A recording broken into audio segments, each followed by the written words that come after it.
1,000 days non-stop at sea.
Oh, now we just went across the equator.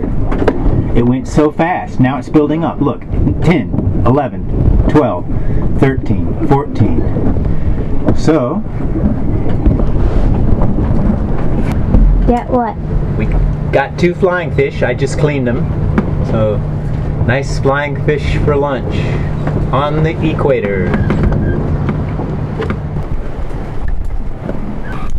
It's July 21st, 2007, and we've just crossed the equator. It's day 90. So we just crossed the equator. It was a pretty landmark thing for us because we had been trying to cross that line for weeks now, and the winds haven't been allowing us south. They haven't been allowing us to go east, which is where we wanted to go, a little bit east, off the coast of Africa, so that when we cross this line, the prevailing winds and currents will be pushing us to the west, won't push us too far, and into the continent of South America. So it seems we crossed the line at 20 degrees longitude, and that's a pretty good place to cross the line. And so we'll see what comes next and how far we get pushed over, but I don't think it'll be too far. Now that we're in the southeast trade winds, things are favorable. We've gone 7 knots, which we haven't seen that kind of speed since, I don't know, April. It's July. And we've also done our longest run, which is 140 miles so far, give or take.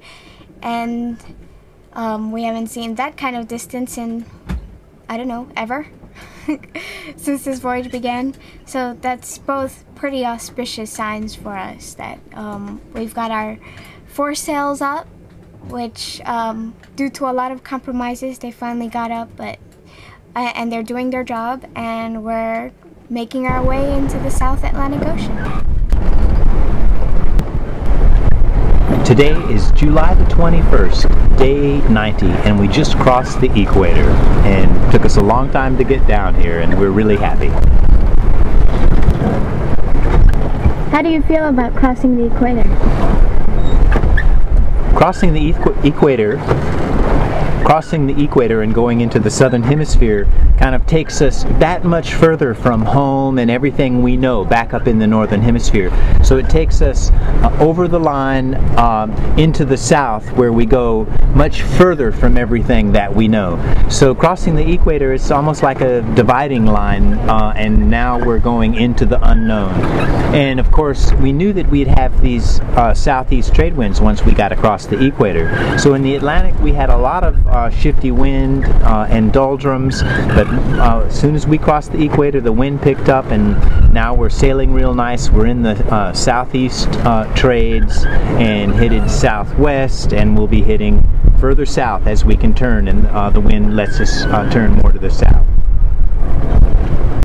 For the equator, as we crossed it, we had a sip of red wine, totally delicious. We've actually limited ourselves to 1 bottle of wine a month so that we could have wine even in the last month. but we have a few bottles extra, so those are useful during certain landmark occasions. And we had a pasta and mushroom and cream sauce dinner with flying fish that we found on the deck, which, oh, I guess I taped earlier cleaning the flying fish. So that actually has been our source of fresh food for the past few weeks. It's the flying fish. The bigger fish that we had hoped to catch is somewhat elusive to our lines, but the flying fish have been pretty consistent. So we do get fish with our meals. It's always a flying fish, and we prepare it in different ways, you know. So what's the next step?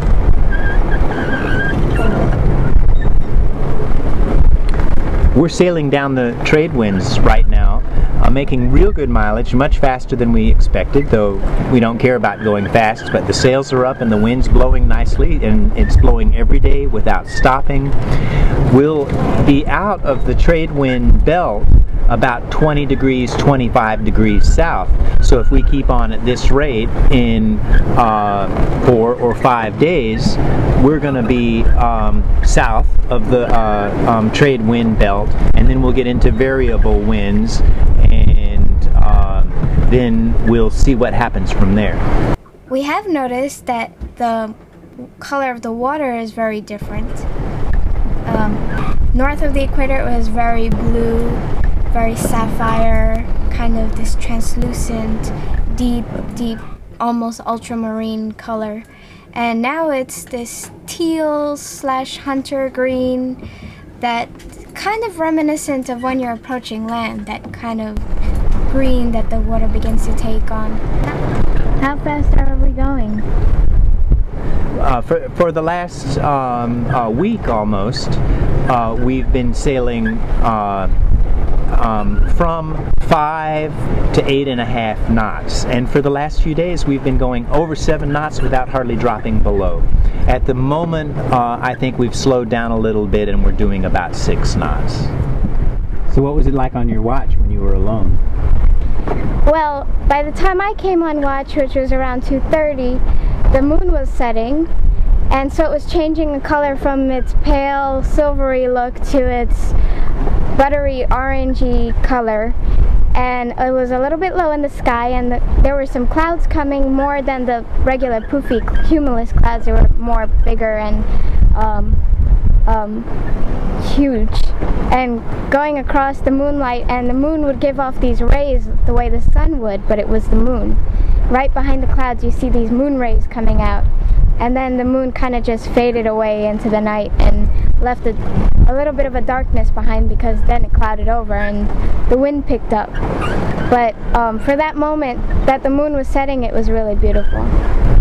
What's your average mileage since you've crossed the equator? So since we've crossed the equator, we've made more than 140 miles a day. So it's 150, 160 miles a day that we're sailing now. Okay. And how are you enjoying the flying fish? I forgot to clean them off the deck today. Oh, the flying fish is great, delicious. Every morning we harvest flying fish from the deck that have landed there the previous night, and sometimes we get enough to have a fish each for lunch and dinner, or sometimes just for one meal. Sometimes, like last night, we just had one flying fish that we found and we divided in half. But it's great to have the taste of fish to complement our meals, and they seem to just keep coming, so we don't really miss getting the bigger fish, because we already had fish with every meal. Okay, but we want to stock up on the big fish. Yeah, Reid just put out these weird lures described by Bernard Motissier in his book, of how he took white pieces of rope and separated the ends a little bit and put them out as lures, put more than one out so it looked like a school of fish going by. And Bernard's had success with that. We'll see if it works for us.